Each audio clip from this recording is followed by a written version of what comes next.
الله الرحمن الرحيم. صلى الله على سيدنا محمد وآله الطاهرين. اللهم صل على محمد وآل محمد. الله عليك يا رسول الله وعلى آلك المظلومين،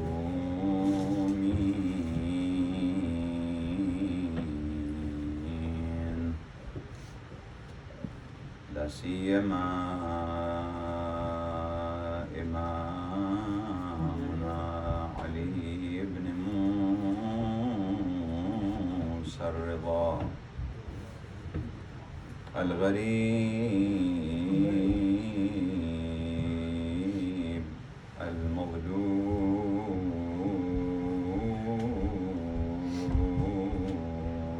بأرض طوس. يا ليتنا كنا معكم سادتي فنفوز فوزا عظيما.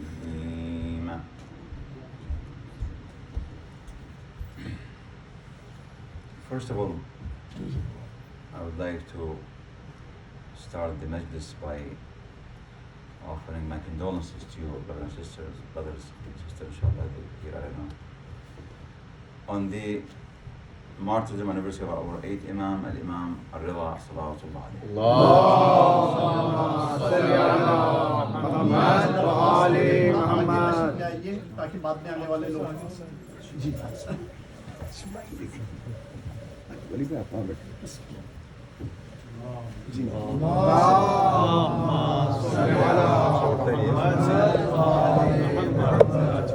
really an honor and blessing that we get together on such a day, on this event, in this place. Really, it's a blessing from Allah Azza wa Jalla and a tawfiq for Brother Askari and all of you brothers. Really. So I know some masajid, they don't have majlis on such a day, because some of them, they don't know about the Imam. SubhanAllah, one of the blessings that you guys have, that you remember Ahlul Bayt Salamullah alayhim every time, and you have to thank your fathers and forefathers, believe me. In the Arabic we have a poetry, beautiful poetry. It said, لا عذب الله أمي إنها شربت. May Allah not punish my mother because she fed me with the milk of wilaya of Ahlul Bayt. So, and of course, we have another hadith that says, if you love Imam Ali alayhi salam, always thank Allah Azza wa Jal that has given you such parents that they taught you to love Ahlul Bayt salamullah alayhim. Because at that time, the hadith said, not Sunni and Shia, they both agree upon this hadith. If they bring some child at the time of Ali alayhi salam, so they ask him, do you love this man or not? If he says no, that's a sign of what? There's something wrong with his parents. Yes. And also hypocrisy. We have a hadith, the Sunni, they agree upon this. So alhamdulillah, we have this blessing that to get together here and to remember this great Imam. Of course, the life of this Imam alayhi salam is very broad and very important life. Even though he lived 53 years, but in the last 2-3 years, he spent this in Maru.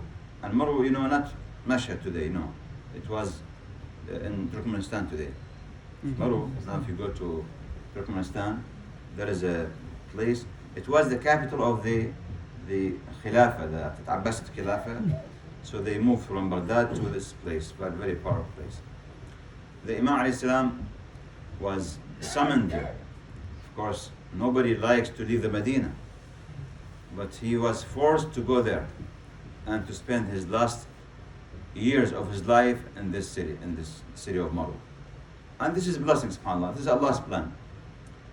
Can you imagine that today, maybe the most shrine that get more visitors in the world, maybe the Imam alayhi salam, Muhammad alayhi salam. Million of people, every time. If you go, may Allah inshallah grant us all inshallah to visit the Imam. If you go any time, day, night, you cannot touch the Darih, right? Very hard. Maybe even in Iraq and Karbala, maybe sometimes you have some Fajr down or after midnight, you can't touch the Shubak or the Darih. But in Mashhad, I think every time, 24/7. So, and by the way, at that time it was not Shia.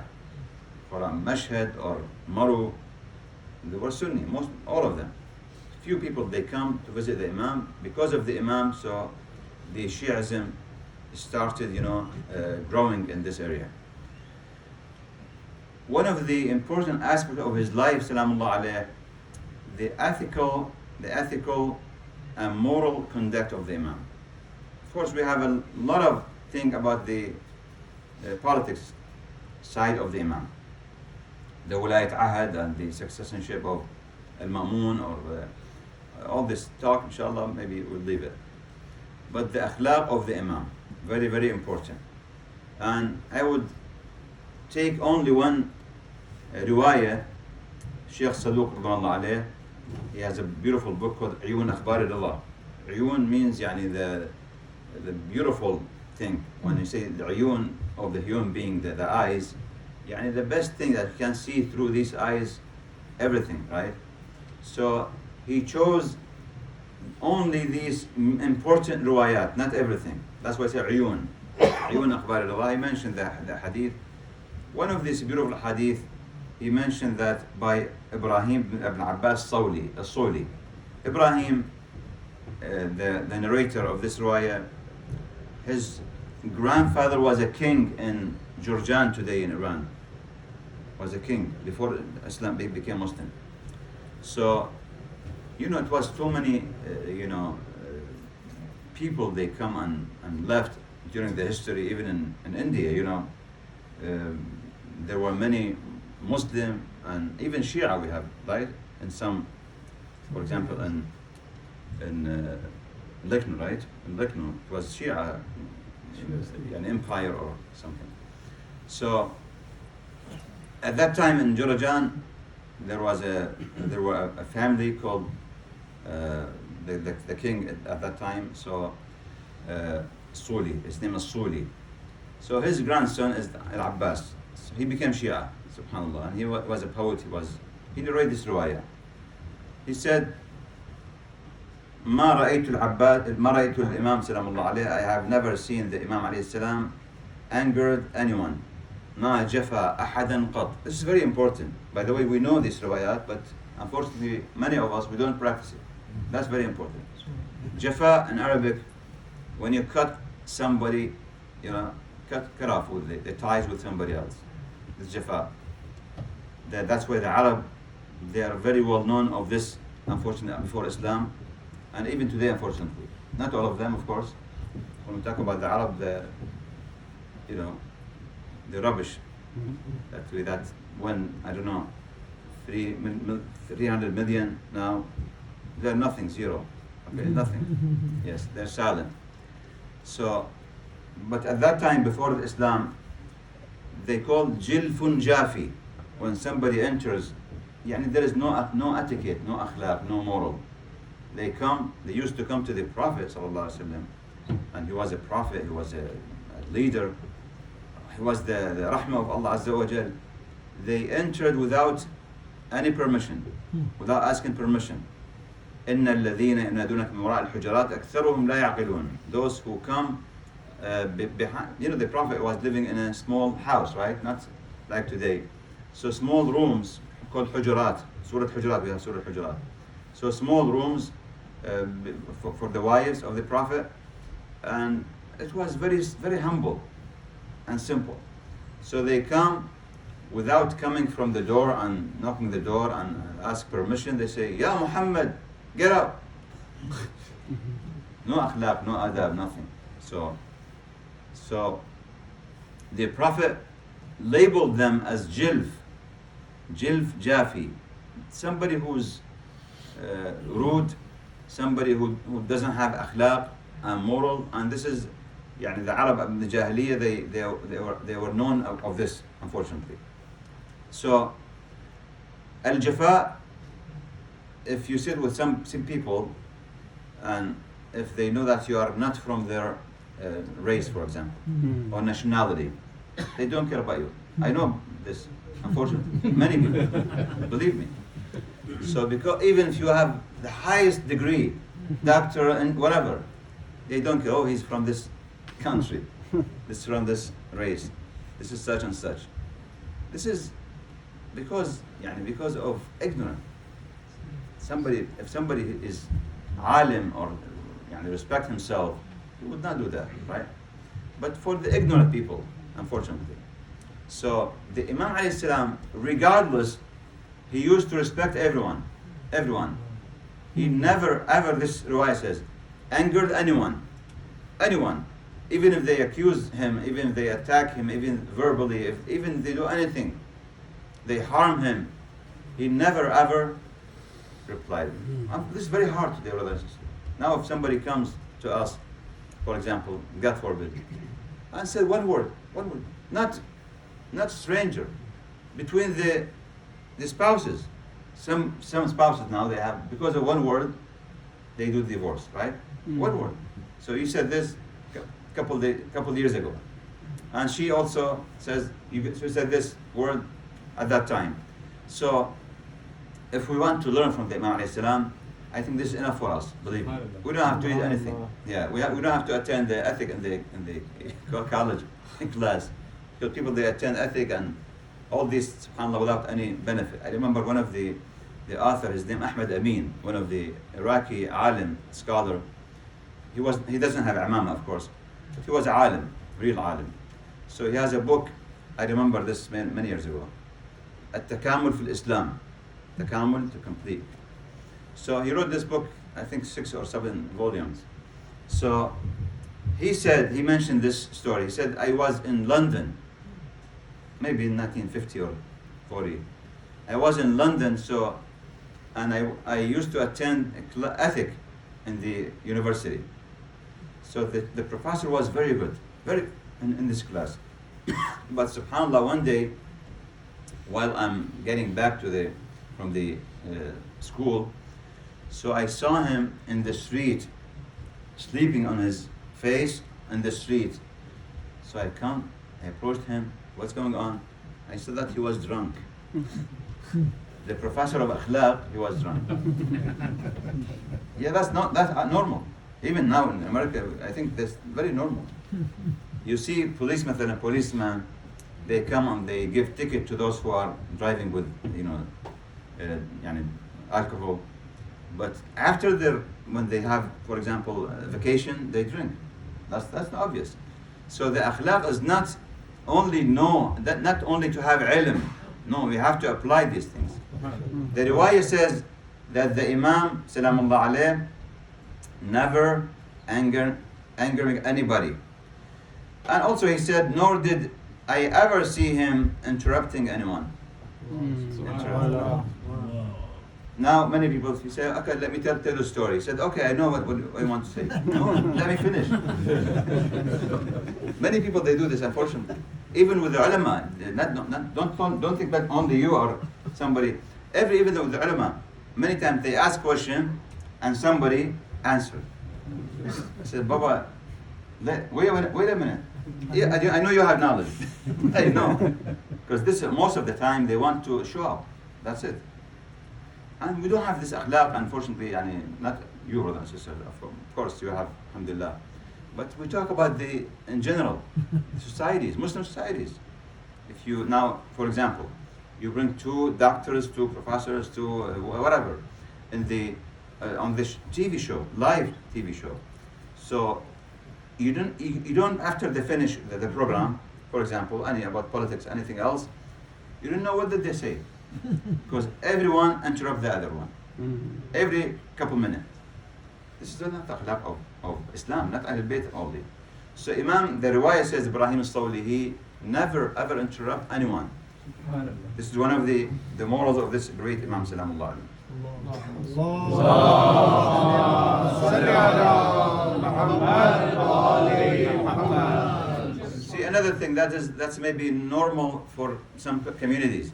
He said, nor did he ever stretch his legs before the audience.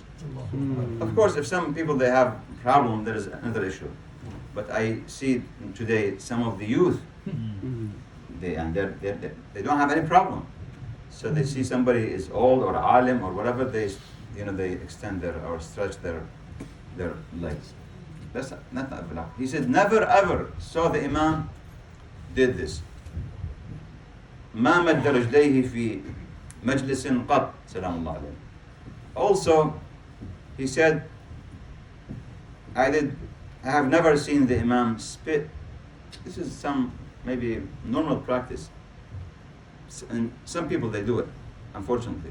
He said never of it. This is called one of the akhlaq, good manners. People they have to respect others, because, for example, you are in the street, or some people I saw in many countries. So they are the driver, for example. He spit when he's driving. Yeah. Many times, they spit on somebody else, another driver maybe or passenger. Unfortunately, this is of course because of the lack of akhlaq and lack of tarbiyah, upbringing. Unfortunately, so if somebody wants to learn the real tarbiyah, we come to the Imam. Salawatullahi wa salamu alayhi.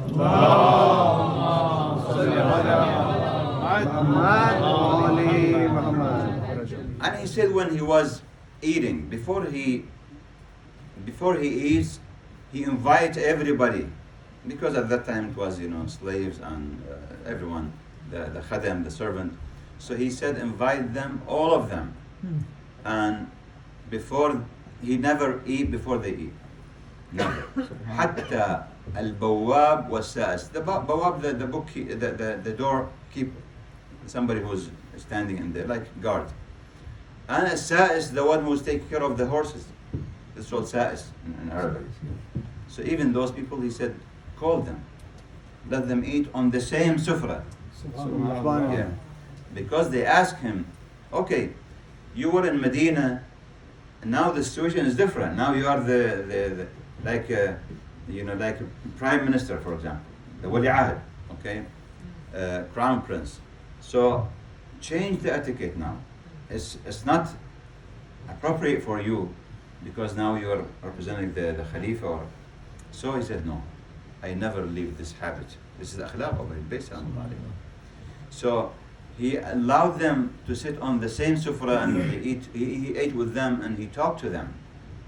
Can you see today, unfortunately, many people, not the politician, not the rich people, no, some regular people, because they have couple, few dollars, in their pocket. Mm-hmm.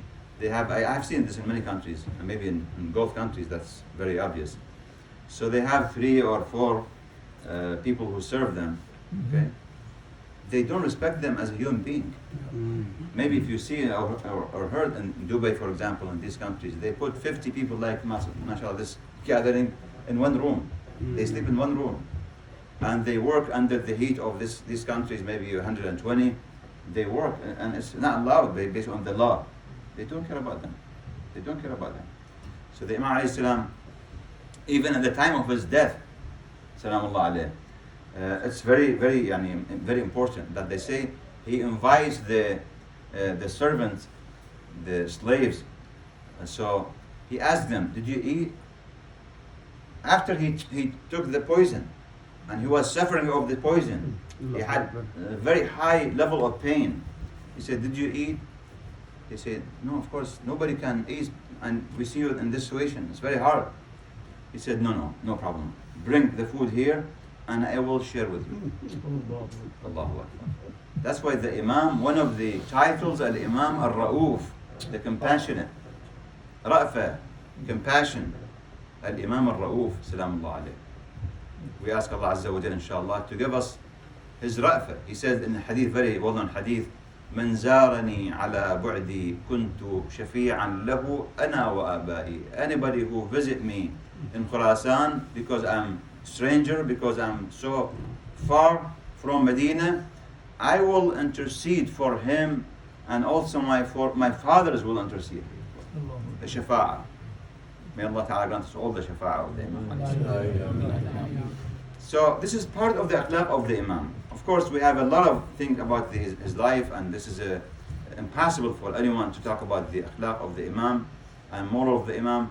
But we chose this riwayah, only this riwayah, and that's why the Imam alayhi salam left a very important legacy behind him. Not because he was in power, he was in the khilafah or the wilayat ahad, no, because of his akhlaq. I would conclude with the story, very well-known story, an important story. When the Imam alayhi salam was asked to pray Salat al-Eid in Khurasan, in Marw, so he refused because he knew that that's very hard. Then the Ma'mun asked him, please. So he said, okay, I would pray, but based on the way that the Prophet did, not the way that you did, because the Khulafa Umayya and Abbas, they don't do the right way. For example, Muawiyah, he was praying in the Masjid al-Sham al-Amawi, he was praying Salat al-Eid, or Salat al-Jum'ah or al-Eid, inside the room, not outside.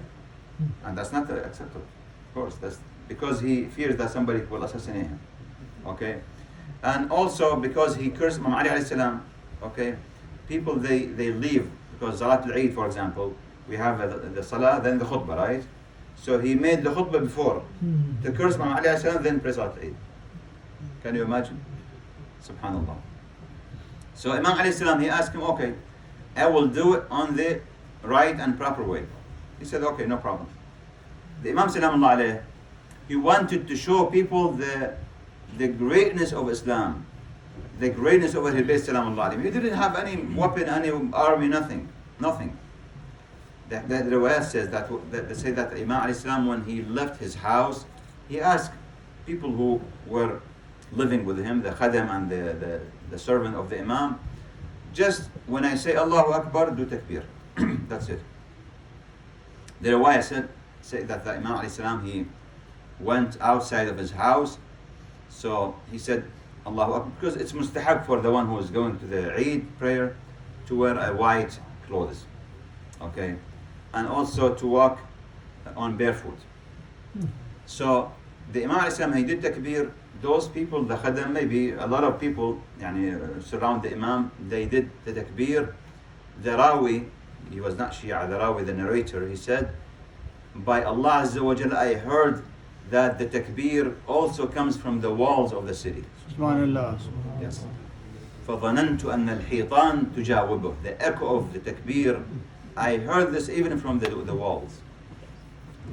Okay, after couple feet or couple meters, people, they come, the leaders of al-Ma'mun, the commanders of the Ma'mun, the riwayah say that anyone who was lucky if he had, for example, a knife to cut the ties, because they used to put this in when they ride the horse, and they come to walk with the Imam alayhi salam.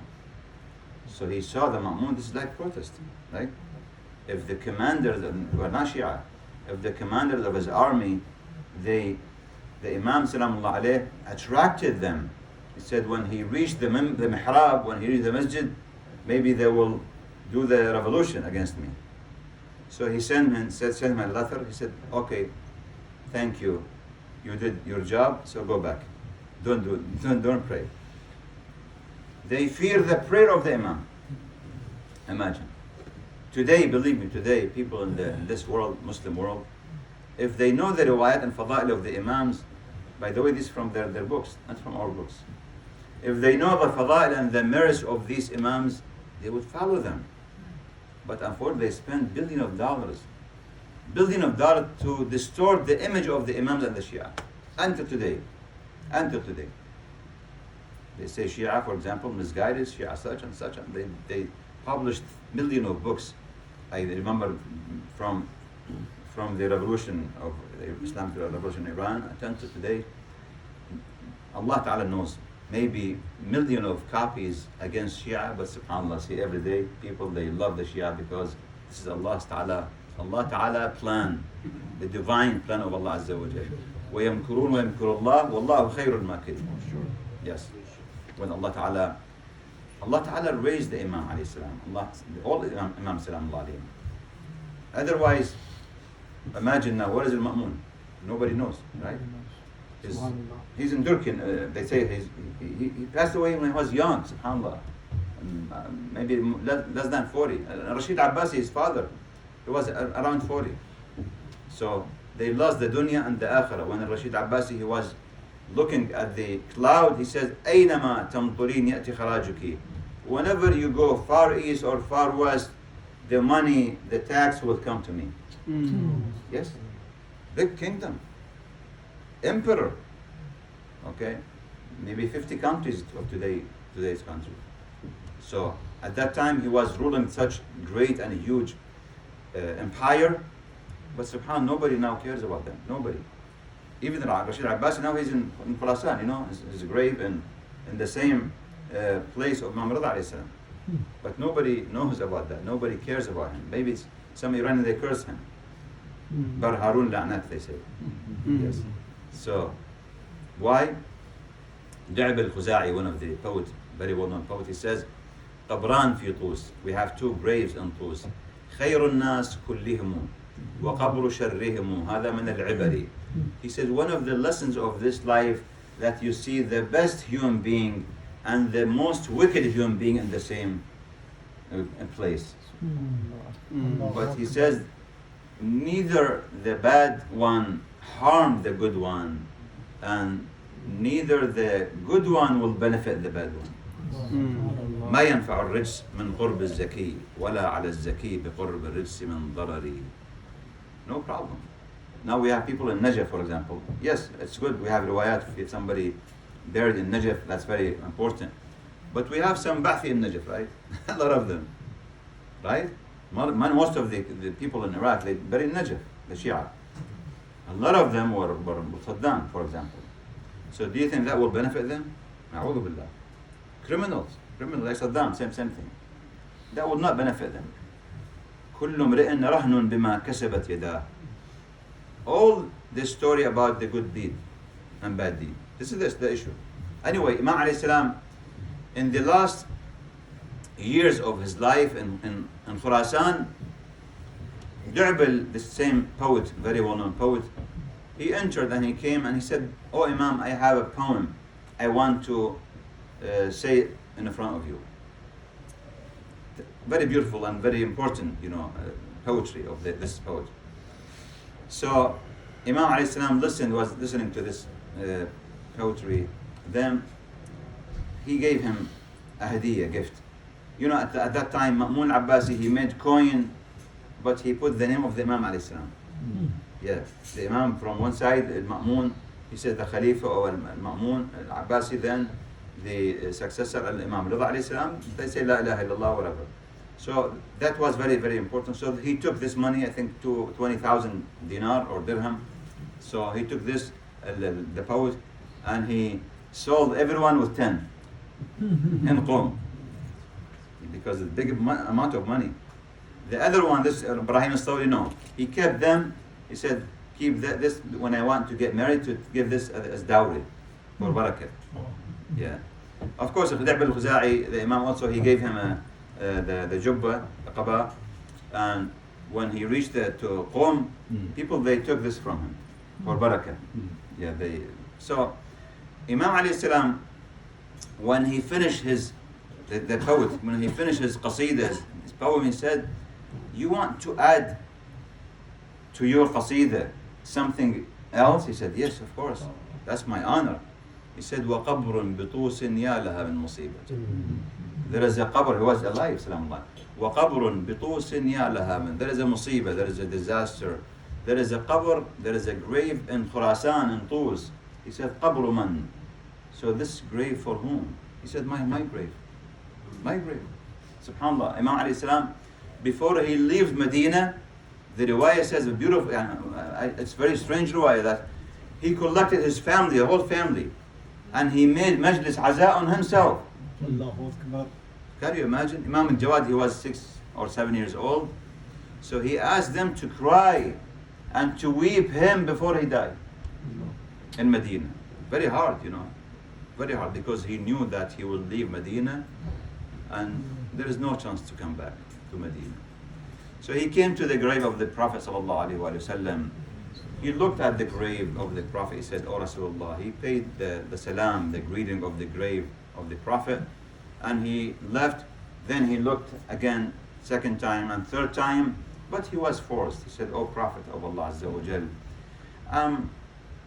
if it's in my hand, I would not leave the Medina, but I was forced to leave you, O Rasulullah. Medina is very important for Ahlul Bayt, salamullah alayhi."